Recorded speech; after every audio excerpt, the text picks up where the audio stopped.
Hello everyone, स्वागत है आप सभी का बैंकिंग अपडेट में। आई होप कि आप सब लोग बहुत ही अच्छे होंगे। दोस्तों 2021 हम सभी के लिए एक एस्पायरेंट्स की नज़र से अगर हम लोग देखें तो कुछ खास नहीं रहा। 2021 में हमारे सामने उतने मौके हमको नहीं मिले क्योंकि 2021 में आईबीपीएस का कैलेंडर हमारे सामने आया, प्लस एसबीआई पीओ था और एसबीआई क्लर्क था। आईबीपीएस में RRB, IBPS PO, IBPS clerk और साथ ही साथ आईबीपीएस एसओ का एग्ज़ाम हमको 2021 में देखने को मिला। अब काफ़ी सारे कैंडिडेट ने अपनी परफॉर्मेंस अच्छी दी। कुछ कैंडिडेट ऐसे थे जो फ्रेशर्स थे, कुछ ऐसे थे जो ऑलरेडी प्रिपेयर कर रहे थे। सबने अच्छी मेहनत की, बट किसी कारणवश उनका सिलेक्शन जो है एग्ज़ाम में नहीं हो पाया, क्योंकि 2021 में अगर हमको मौके भी दिए गए तो हमसे मौके छीने भी गए। मैं यहाँ पर आरआरबीज़ के रिगार्डिंग बात कर रहा हूँ। अब जो कैंडिडेट था, किसी का सिलेक्शन 1 नंबर से, किसी का 1.25, किसी का 0.25, 0.75 मार्क्स के मार्क्स से सिलेक्शन जो है वो रुक गया। तो सवाल यहाँ पर अब ये है कि 2022 में चाहे फ्रेशर्स कैंडिडेट हो, चाहे ऑलरेडी प्रिपेयरिंग कैंडिडेट हो, उनके सामने 2022 में नई अपॉर्चुनिटीज़ क्या हैं? चाहे आप इंश्योरेंस सेक्टर की बात करो, चाहे आप बैंक सेक्टर की बात करो, कौन-कौन से हमारे एग्ज़ाम होने वाले हैं? मिड ईयर से पहले कौन से एग्ज़ाम हमारे सामने आ जाएँगे और मिड ईयर के बाद का क्या सिनेरियो रहने वाला है? तो सबसे पहले नंबर पे मैं आपको बताना चाहता हूँ कि ये साल 2022 आपके लिए बहुत ही इम्पोर्टेंट है। क्यों?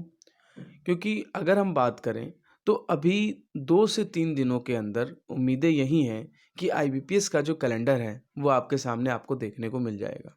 क्योंकि अगर हम पिछले कई सालों के ट्रेंड अगर उठा के देखें तो 16, 17 या 18 जनवरी तक हमारे सामने आईबीपीएस का जो कैलेंडर है वो आ जाता है, जिसमें आरआरबी, पीओ क्लर्क और एसओ के एग्ज़ाम इंक्लूड होते हैं, प्री और मेंस की डेट के साथ।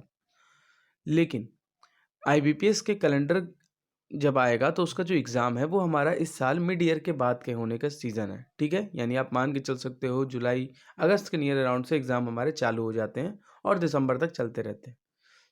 उससे पहले, मिड ईयर से पहले, क्योंकि बहुत से ऐसे कैंडिडेट हैं जिनको इस साल हर हालत में सिलेक्शन चाहिए।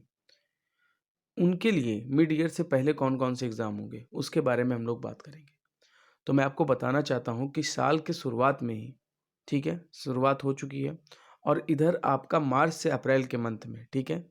आपके सामने जो पहली अपॉर्च्युनिटी होगी, वो एसबीआई क्लर्क होगी, क्योंकि काफ़ी सारे कैंडिडेट इस एग्ज़ाम का वेट कर रहे हैं और इस साल आपको ये एग्ज़ाम देखने को मिलेगा। नंबर ऑफ़ वैकेंसीज़ भी आपको अच्छे लेवल पर देखने को मिलेंगी। देन उसके बाद आरबीआई असिस्टेंट का, एनआईए-सीएल असिस्टेंट, एलआईसी असिस्टेंट, ये एग्ज़ाम आपके सामने मिड ईयर से पहले आपको देखने को मिल सकते हैं। बिल्कुल मिल सकते हैं और एग्ज़ाम भी हो सकता है, ये भी मैं आपको बताना चाहता हूँ।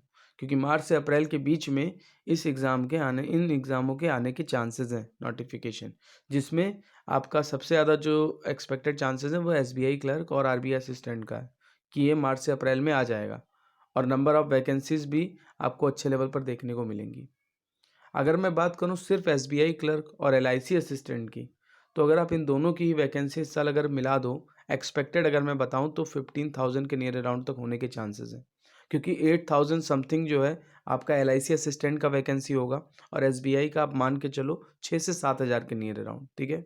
तो अप्रॉक्स 15,000 के नियर अराउंड तक आपका इन्हीं 2 रिक्रूटमेंट से वैकेंसीज़ आपको देखने को मिलेगी। तो इसीलिए 2022 में चाहे वो फ्रेशर्स कैंडिडेट हो, चाहे जो ऑलरेडी प्रिपेयरिंग कर रहा हो, आपके लिए बहुत अच्छा मौका होने वाला है। साथ ही साथ मैं एक चीज़ आपको बताना चाहता हूँ कि मैं जो है अब अनअकैडमी पे भी पढ़ाता हूँ, अनअकैडमी पर भी मेरे सेशन होते हैं। तो लिंक जो है मैंने डिस्क्रिप्शन में, साथ ही साथ जो हमारा टेलीग्राम चैनल है बैंकिंग अपडेट, वहाँ पर भी मेरे लिंक हैं।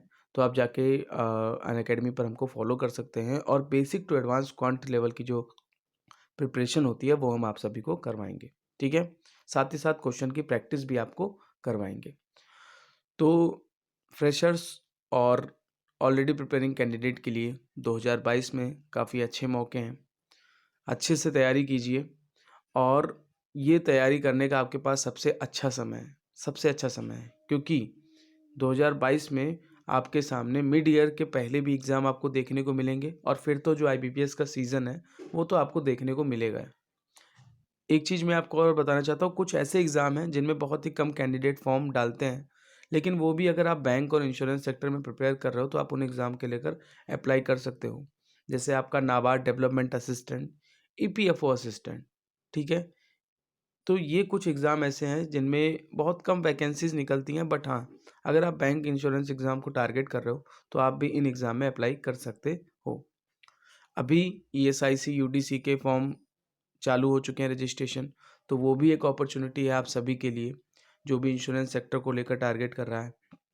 तो उसमें भी आप अप्लाई कर सकते हो, क्योंकि अगर आप बैंक की प्रिपरेशन कर रहे हो तो बैंक और इंश्योरेंस लगभग सेम रहता है, सिर्फ इंश्योरेंस सेक्टर को छोड़ के। इंश्योरेंस का जो इंश्योरेंस अवेयरनेस है वो आपको अलग से प्रिपेयर करनी पड़ती है।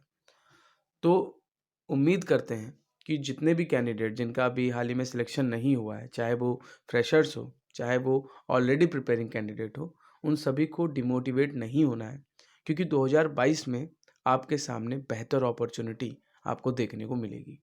ठीक है? तो बिल्कुल अच्छे से प्रिपरेशन करते रहिए। बाकी अनअकैडमी पर आप हमें फॉलो कर सकते हैं, सूरज यादव, SOORAJYADAV नाम डाल के आप चाहें तो हमारी प्रोफाइल सर्च कर सकते हैं। साथ ही साथ लिंक जो है मैं डिस्क्रिप्शन में दे दूंगा, और टेलीग्राम पे भी है, तो वहाँ से जाके भी आप अनअकैडमी पे फॉलो कर सकते हैं। ठीक है? अच्छे से बेसिक टू एडवांस प्रिपरेशन करेंगे क्वांट की। बाकी इसके अलावा कोई भी क्वेरी है आप कमेंट सेक्शन में पूछें। मिलते हैं नेक्स्ट वीडियो में। Thank you, have a nice day.